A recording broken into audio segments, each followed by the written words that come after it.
Hello everyone, Dr. Neha Garg here, a functional nephrologist and an Ayurvedic health counselor. Welcome back to the Healthy Buddha channel, where ancient herbs meet modern science. Today we are diving deep into one of Ayurveda's most loved yet misunderstood formulas, Triphala. You've probably seen it in every health store or detox tea label. But do you really know what's inside it, who should use it and who shouldn't? I also learnt it the hard way. I started taking Triphala for its metabolic benefits, but my TSH unfortunately went in the wrong direction and increased slightly to 8 milliunits within a month. This was most likely because of an interaction, because I was taking both the tablets at the same time. And of course, this happened when I was visiting my parents in India. So you can imagine the reaction. What a careless doctor advising other people about their health but cannot manage her own thyroid. So let's deep dive into this master Ayurvedic herb, its dosage, drug interactions, and precautions.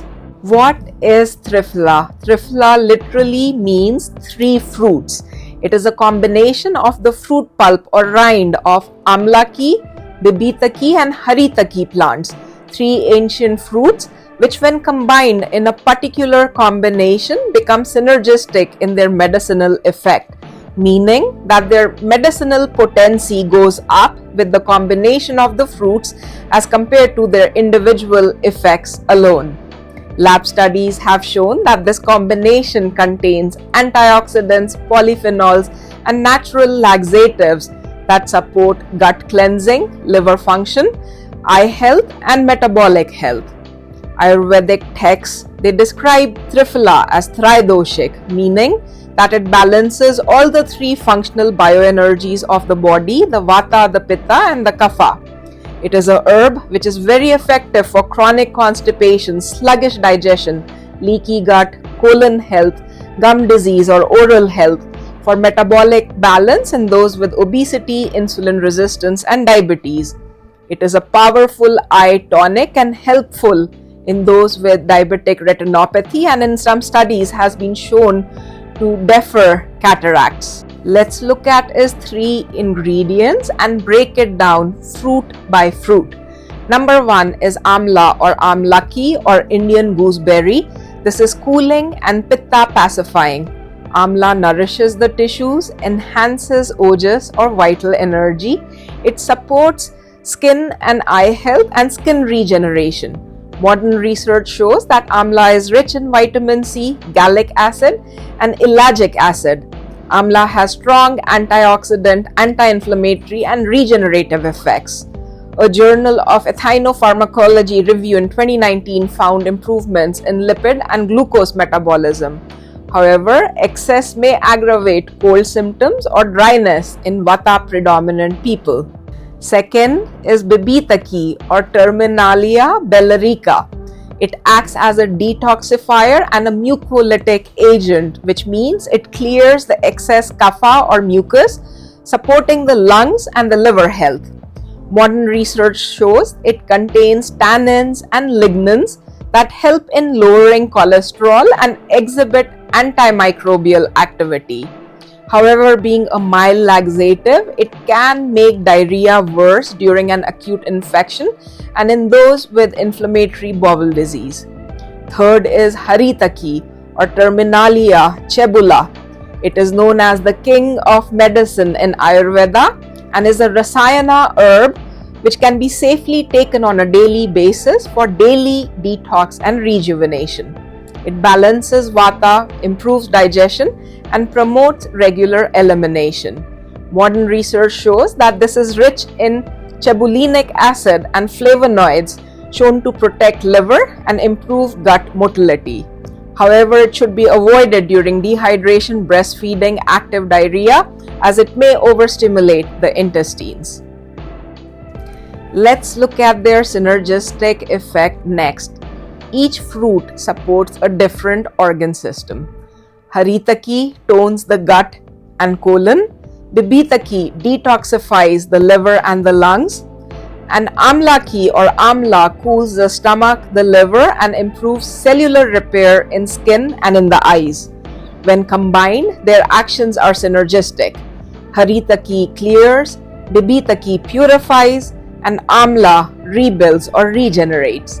Modern studies confirm that the combination increases antioxidant potency up to 5-fold compared to the fruits taken separately.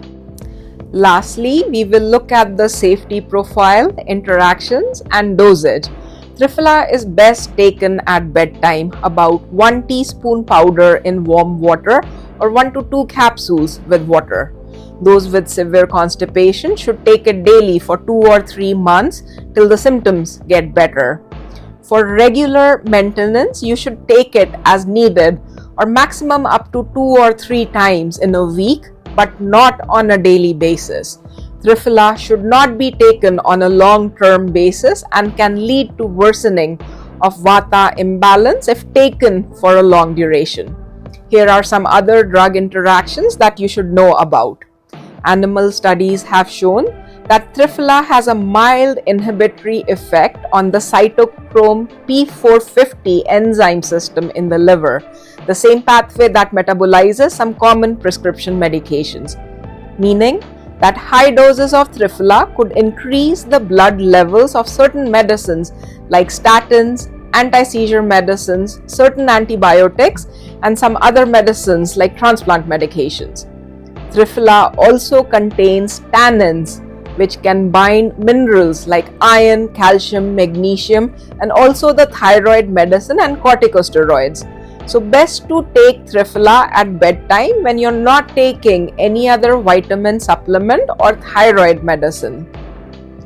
Avoid unsupervised intake of Triphala completely if you are pregnant or breastfeeding, if you have chronic diarrhea or inflammatory bowel disease, if you are taking multiple prescription medications, especially immunosuppressants or chemotherapy medicines, or if you are doing a prolonged fast or a juice cleanse or a stringent detox. The last caution is for those with Vata dosha imbalances. Triphala is light, dry, and mildly astringent, all the qualities which aggravate Vata if overused, especially in people with dry skin, insomnia, anxiety, bloating, or cold intolerance. Best to avoid Triphala if Vata is severely imbalanced. But for those with a balanced Vata constitution, you can take Triphala with a teaspoon of ghee or warm water to avoid Vata aggravation. Triphala isn't just a laxative, it's a rejuvenator that resets your gut-brain axis and enhances cellular repair. Use wisely, it can be a part of your weekly ritual for gentle cleansing and deep nourishment. If you found this helpful, please hit like, share, and subscribe, and drop a comment if your gut prefers Triphala over probiotics. Till next time, stay grounded, stay healthy, and remember, healing begins in the gut. Namaskaram.